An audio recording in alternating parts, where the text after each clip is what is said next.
የተወደዳችሁ ኦርቶዶክሳውያን እንደምን ሰነበታችሁ? እንኳን አደረሳችሁ። ይህ ወቅት ኦሪትን የምናስታውስበት ወቅት ነው። ሰሙነ ሕማማት የጌታን መከራ ጌታ ለሰው ልጆች ብሎ የተቀበለውን ሕማሙን ሞቱን እያሰብነ ወደ እግዚአብሔር የምንጸልይበት ወቅት ነው። ይህም ደግሞ በነቢያት ቀደም ብሎ የተነገረ ነቢያት ሲጠብቁት የነበረው ዓለም የሚድንበትን ይናፍቁና ይጓጉ ስለነበረ በትንቢታቸውም ላይ የጌታን መከራ እያሰቡ ይጸልዩ እንደነበረ በመጻሕፍት ላይ አግኝተናል። በመጻሕፍት ላይ ተጠቅሷል፣ ተቀምጧል። ኢሳይያስ ተጨነቀ፣ ተሰቃየ፣ አፉንም አልከፈተም እያለ ጌታ ገና ከመወለዱ በፊት ጌታ ወደዚህ ዓለም በአጭር ቁመት በጠባብ ደረት ከመወሰኑ በፊት የጌታ መከራ ምን እንደሚመስል የጌታ ሕማም ምን እንደሚመስል በምዕራፍ 53 ቁጥር 7 ላይ አስቀምጦልን እናገኘዋለን። ሌሎቹም ነቢያት የጌታን መከራ ተናግረውታል። በዚህ ወቅትም የጌታን መከራ እያሰብነ ሞቱን፣ ሕማሙን በኋላ ደግሞ ትንሣኤውን የምናስብባቸው ወቅት ናቸው። ስለዚህ ሰሙነ ሕማማት ማለት የጌታ ሕማሙን መከራውን የምናስብበት ሳምንት ማለት ነው። የጌታን ሕማሙን ስናስብ ደግሞ ከሌላው በዓመት ውስጥ ከምናከብራቸው ቀናት የተለየ ትርጉም የተለየ መልእክት ተሰጥቶት ይከበራል። የተለየ ትርጉም የሚሰጠው ስርዓቱም እንደ ኦሪቱ ስርዓት ይሆናል። ለምሳሌ በዚህ ሳምንት መስቀል ማሳለም የለም፣ ኑዛዜ የለም፣ ቅዳሴም የለም። በዚህ ሳምንት በጸሎተ ሐሙስ ቀን ብቻ ቅዳሴ ይኖራል። የሱም ራሱን የተቻለ ሌላ ማብራሪያ ሌላ ትርጉም ያለው ስለሆነ ማለት ነው። ስለዚህ በዚህ ወቅት ላይ የጌታን መከራ ስናስብ መከራውን ማሰብ ብቻ ሳይሆን የተስፋ ሳምንት በመባልም ይታወቃል። ይህ ሳምንት መከራ ሲመጣ ከመከራው ጀርባ ትልቅ ደስታ፣ ትልቅ ፍስሐ፣ ትልቅ ሐሴት ስላለ ስለዚህ ለትንሣኤውም በተስፋ በመጠበቅ ተስፋ የክርስቶስን ትንሣኤ ተስፋ በማድረግ ሕማሙን እያሰብነ የምንጸልይበት ወቅት ነው ማለት ነው። በዚህ ሳምንት ኦርቶዶክሳውያን በሙሉ ወጣቶችም ትልቆችም ሕፃናቱም ጭምር በቤተ ክርስቲያን በመሰብሰብ መጻሕፍት የሚነበቡ መጻሕፍትን በማዳመጥ ስግደት በመስገድ ወደ እግዚአብሔር የምንጸልይባቸው ወቅት ናቸው ማለት ነው። በተለይ ደግሞ ጸሎተ ሐሙስን ለየት አድርገን የምናከብረው የሐዲስ ኪዳንና የብሉይ ኪዳን መሸጋገሪያ ቀን ናት። ጌታ ያንን አዲሱን ስርዓት የመሰረተበት ኦሪቱን ወደ አዲስ ያሸጋገረበት ዕለት ጸሎተ ሐሙስ ነው። ያ ማለት በኦሪት ይሰዋ የነበረው መስዋዕት በአዲስ የተተካበት፣ በኦሪት የነበሩ ሕጎች ወደ አዲስ ኪዳን መጥተው ጌታ በዕለተ ሐሙስ ዛሬ ለአዲስ ኪዳን መስዋዕት የሚሆነውን አማናዊ የሆነውን ቅዱስ ሥጋውን ክቡር ደሙን ለሐዋርያት ያቀበለበት ዕለት በመሆኑ በዚህ ቀን ጸሎተ ቅዳሴም ይደርሳል ማለት ነው። እንዲሁም ደግሞ ይህችን ቀን በልዩነት እናስባታለን።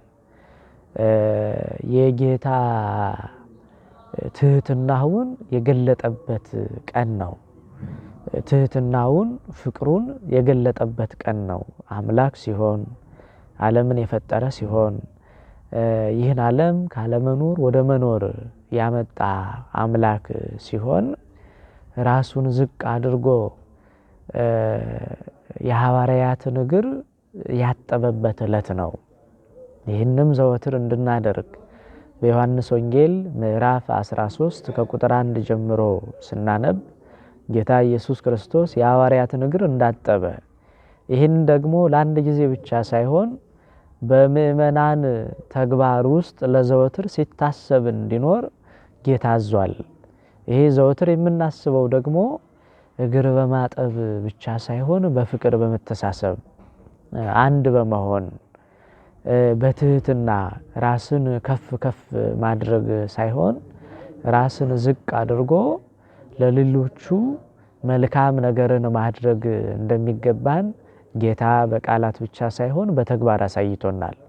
በእርግጠኝነት ይህ የጌታ ተግባር ብቻ ዓለምን በፍቅር እንድንኖር አንድ የሚያደርግ ቃል ነው።